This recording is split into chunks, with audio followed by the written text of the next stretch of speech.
Jamie. Okay, I love Blade Runner. The first time I saw it in 1982, and I still have a DVD, the director's cut.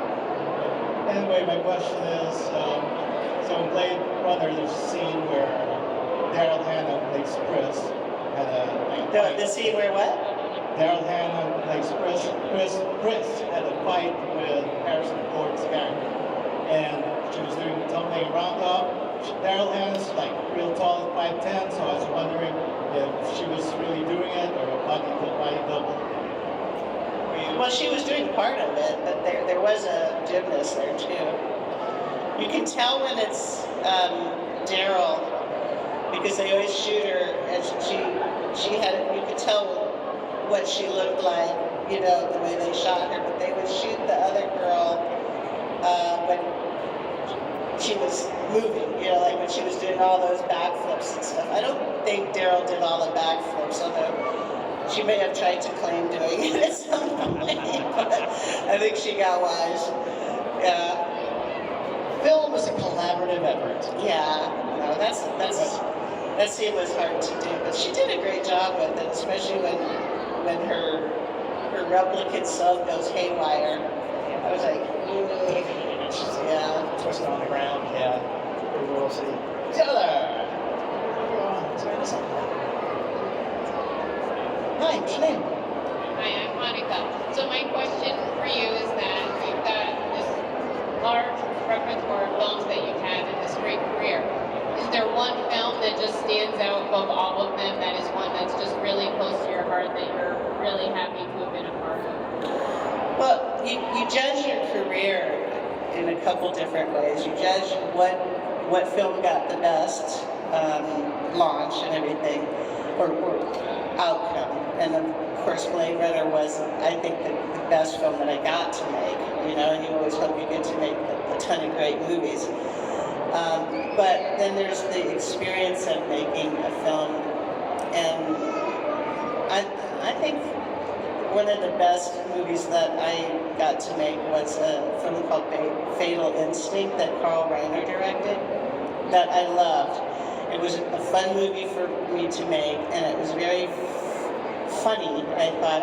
I feel like a lot of it should have gotten seen more than it did, and working with Carl Reiner was a really special experience. I really had a feeling of showing up to work, and he had a sort of fatherly effect. I really enjoyed working with him because he was very kind. There was never, you know, movies can have certain pressures and time restraints, and people push you and they go, hurry, you know, wait, or, you know, and it varies over the years, and you just get better at dealing with that. But he was always very polite and very kind, and I thought what the end result was really funny, you know, and I enjoyed that film a lot. Okay, thank you, Rick. All right, Matt, what's your name? My question is, when you work with Jim Carrey, I can't hear him that well. when you work with Jim Carrey, what was he like on set? And are there any interesting or funny stories you can share him just being Jim Carrey? Jim's great. Jim was a guy.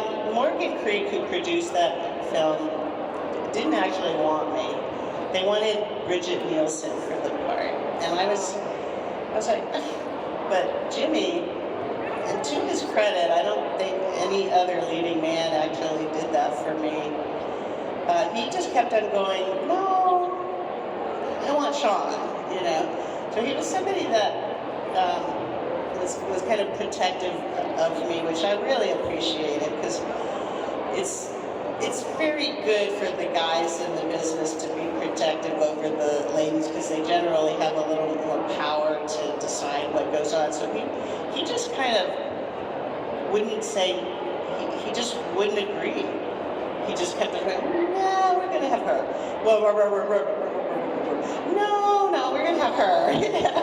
So I felt pretty happy about that. Plus, he's a very friendly guy and fun to work with. And he would tell a joke, and we'd all laugh, and then he'd walk off, and then we'd hear big laughter in the next room. So he had actually gone from us to go to the next room to do it for them. And then you'd hear like, a couple minutes later, a big bunch of people laughing over there. Because when you got a good joke on a set, he wanted to spread it around. It's really cute. He wicked sense of humor, very wicked, but not a guy that when you would hang out with him, you'd feel exhausted by. Like, there are a lot of people, I sometimes feel this way around my sister. She's very hyper, and then you're like, oh my God, she walks out of the room and you're exhausted. You don't know what happened. He's very funny, but he's also kind of down to earth, so it's not like hypermania, it's like, Richard Lewis was a little more like, oh my God, he's so funny. You're laughing all the time. You need him to go in the next room for a while so you can rest.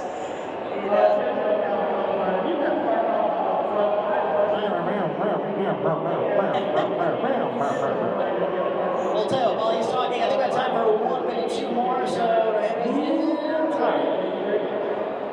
thank you. Hey, what's your name? Afternoon.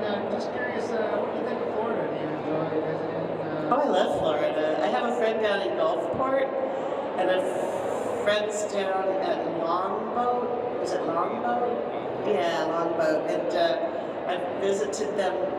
I've got a couple friends in Gulfport and in Longboat, and I worked in Leesburg, which was a little bit out of Orlando, I guess. Yeah. And I loved working in Leesburg.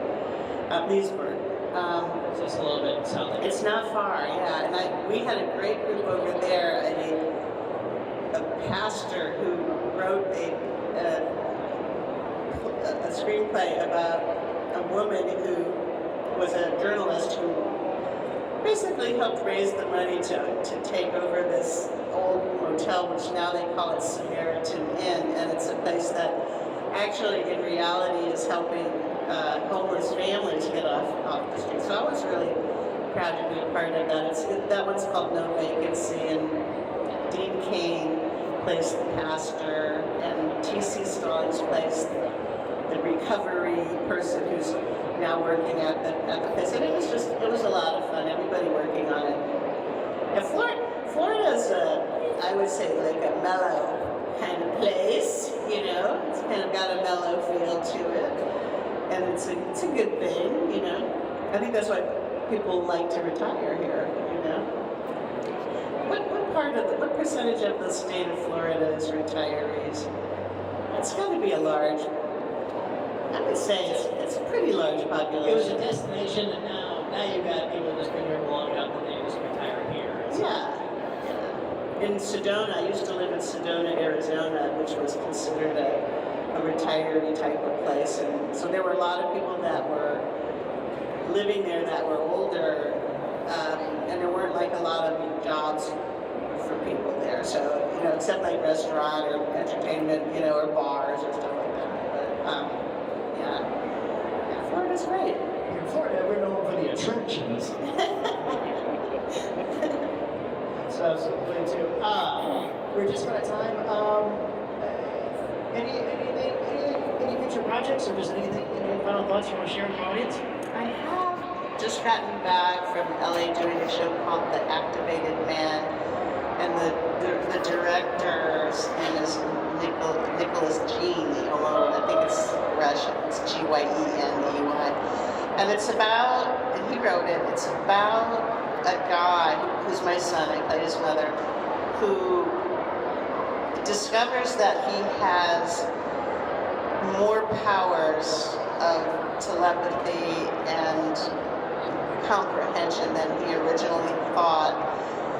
And up until halfway in the movie, you don't realize I'm in flashback, and then we kind of go forward, and I'm much older, and I'm in a nursing home, and he starts to realize that some of those powers might have come through me, and then at some point in the film, I'm crossed over to the other side and able to communicate with him. So it's sort of a supernatural kind of show, and I really liked the script a lot. So that was fun. I did maybe a few weeks before that, I did kind of a silly show called DC Down, where I play Madam President and then in the very beginning there's an earthquake, and the rest of the movie's about trying to figure out where I am and getting me out. So it's pretty silly, but you know, it's a living. And then I've done a couple others, but I can't remember. This is when you've been, like, let's see, since age 19 to age 62, which is my age now. There's a lot of shows, of course. I remember the 80s. I actually do. Hard to believe. I can't believe I remember the 80s, but I do. And after, you know, it's after your 100th thing, you can get confused. You can kind of go, wait, I know I worked on that, didn't I? I worked on that. And my sons and I play a game, our own version of 6 Degrees of Separation. Because if I ever see anybody, if you're watching TV, if I ever see anybody that I worked with, I go, I worked with him.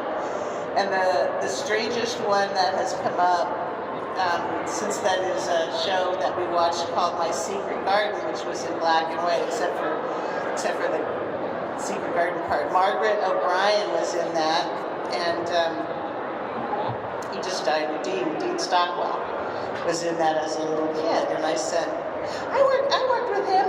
And my sons looked at me like, are you older than you're saying? And like, what's, you know, like, how old are you? Is this an actress? You're pretending to be a different age. But it's true. I worked with him on Dune with David Lynch. And he was still working, you know. So I think that was surprising. And there's always like, oh, I remember working with him in something. And over the years, what I realized is, man, I've met a lot of people, you know, over the years. I really have. And it always surprises me, you know, the longer the longer I go, how many people I have met and worked with. And also, I did not think when I was in my 20s, possibly early 30s, I did not think I would still be working at 62. Because I guess I kind of thought my face was my talent, you know, that was really what I was being hired for. And then as I got better and as I learned and as I kind of figured out what show business was and, you know, what was required of me and could I do it and all of that, it was such a learning process. So I'm happy to still be working, you know. It's a different business than it was in the 80s, but it's still a living, and it's still something that's fun, and you can enter it from lots of different angles now. So, you know, lots of people are doing it in many, many different ways. Two movies that I saw recently. I saw Elvis with that Austin. Oh my God, it's fabulous, and I know it's long. It's my favorite movie of the year so far. Oh my God, is it like something like 3 hours long? It's a good chunk of time. Yes. It's 3 hours, but it's like a 2 hour. It's a long movie, but you never look at your watch. You never do. And then recently on Hulu, well, the one called Mike, about Mike Tyson. Oh my God, it's so good. Well, I feel bad. My son said, I'm not going to watch it because Mike was bitching about the fact that they didn't ask him and they didn't throw him any money. And so I'm like, my son's generation was like, I'm not going to watch it. But I had already watched it at that point. And it was really cleverly done. It's a very clever way of how they did it. So those are my two favorite, I think, this year. Oh no, I did like with Jeff Bridges, and that was on Hulu as well, called The Old Man. It was so good. He's so like scary, you know. You're like, oh, and watchable, really fun to watch. And that's my update. Thank you guys for showing up. I really appreciate it. Thanks for joining us here today.